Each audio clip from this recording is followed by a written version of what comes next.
इधर दिल्ली की बात की जाए तो दिल्ली में भूकंप के झटके कितने जोरदार महसूस किए गए, इसे लेकर बड़ी खबर। दिल्ली में 77 सेकंड तक हिलती रही धरती। 77 सेकंड तक महसूस किए गए झटके सीसीटीवी में कैद हुई दहशत के ये 77 सेकंड। तो दिल्ली एनसीआर की बात की जाए तो दिल्ली एनसीआर में आप समझिए कि 1 मिनट से ज्यादा वक्त तक भूकंप के तेज झटके महसूस किए गए और लोग दहशत में आ गए। लोग घरों से बाहर, ये देखिए तस्वीर आपके सामने, आपको हम वो दिखा रहे हैं किस तरह से 77 सेकंड तक आपके बगल में ये जो इस वक्त काउंटडाउन चल रहा है वो देखिए, अब लगातार धरती हिल रही है। एक जो स्ट्रीट डॉग आपको नजर आ रहा है जो कि बाहर सो रहा था, उसे कुछ अजीब सा महसूस हुआ, वो देखिए वो बेचैन हुआ, उसे समझ में नहीं आ रहा। और ये जो विजुअल्स कैप्चर हुई है देखिए, एक बार फिर से आप देखिए, अचानक से जो स्ट्रीट डॉग आपको नजर आ रहा है इसे समझ में नहीं आता कि ये हो क्या रहा है, और इसके बाद ये इधर उधर देखता है, लगातार धरती हिल रही है। इस बेजुबान को ये समझ में नहीं आ रहा, परेशान होकर इधर उधर वो देखता है और लगातार आप देखिए सीसीटीवी कैमरे में वो जो कंपन है वो आपको नजर आ रहा है। यानी कि काफी देर तक, और इतनी देर तक कि ये झटके किसी भी बड़े नुकसान को अंजाम देने के लिए काफी भी है। 5 की तीव्रता से ज्यादा के भूकंप के ये जो झटके हैं वो महसूस किए गए। और लगातार ये जो मसला है वो एक्सपर्ट्स की तरफ से भी उठाया जा रहा है कि चंद्र ग्रहण के बाद ये जो सिस्मोलॉजिक गतिविधि देखने को मिली है जिसने 3 देशों को हिलाकर रख दिया है, आखिर इसके पीछे वजह क्या है?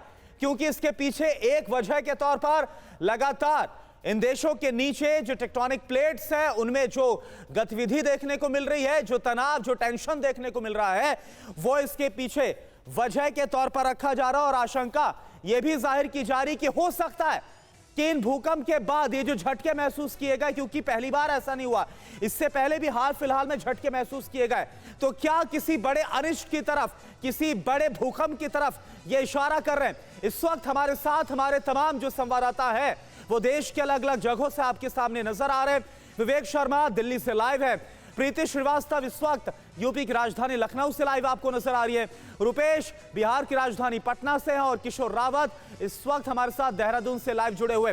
सबसे पहले विवेक, मैं आपका रुख करता हूं। 77 सेकंड तक 5 की तीव्रता से ज्यादा का भूकंप आया है, अच्छे खासे झटके हैं, क्या कहा गया सिस्मोलॉजी डिपार्टमेंट्स की तरफ से, एक्सपर्ट्स की तरफ से, और लोग कितना दहशत में आ गए? देखिए, बात की जाए तो रात तकरीबन 1:57 के आसपास भूकंप के झटके महसूस किए गए, जिसके चलते जो हाई राइज बिल्डिंग में रहने वाले लोग हैं वो डर के मारे घरों से बाहर निकलाए। काफ़ी घंटे तक वो बाहर खड़े रहे, काफ़ी घबराहट थी उनके अंदर, और साथ ही जो लोग सड़कों पर जा रहे थे, नई दिल्ली रेलवे स्टेशन की बात की जाए तो वहाँ पर जो लोग खड़े हुए थे उन्होंने भी काफ़ी झटके महसूस किए। उनका साफ कहना था कि वो रेलवे स्टेशन से बाहर निकलकर पार्किंग एरिया में आ गए, खुले में आ गए, और वहाँ पर काफ़ी देर तक खड़े रहे। यानी कि जो झटके महसूस किए गए वो 1 मिनट से ज़्यादा के समय तक के थे, और लोग काफ़ी घबरा गए थे। अपने घरों से बाहर निकलकर वो खुले में आकर खड़े हो गए थे। इसका जो सेंटर है वो नेपाल बताया जा रहा है, और बताया ये भी जा रहा है कि 10 किलोमीटर नीचे ज़मीन में ये जो है भूकंप के झटके शुरू हुए थे, और इससे फिलहाल जान माल की हानि की हिंदुस्तान में जानकारी नहीं है। लेकिन दिल्ली एनसीआर की बात की जाए, चाहे नोएडा की बात करी जाए, बिल्कुल अभी राहत की बात यह है कि जान माल की हानि का कोई नुकसान नहीं हुआ, लेकिन लोग काफी दहशत में आ गए। विवेक, आप हमारे साथ बने रहिए, हमारे और भी संवाददाता आपको जो नजर आए टीवी स्क्रीन पर लगातार।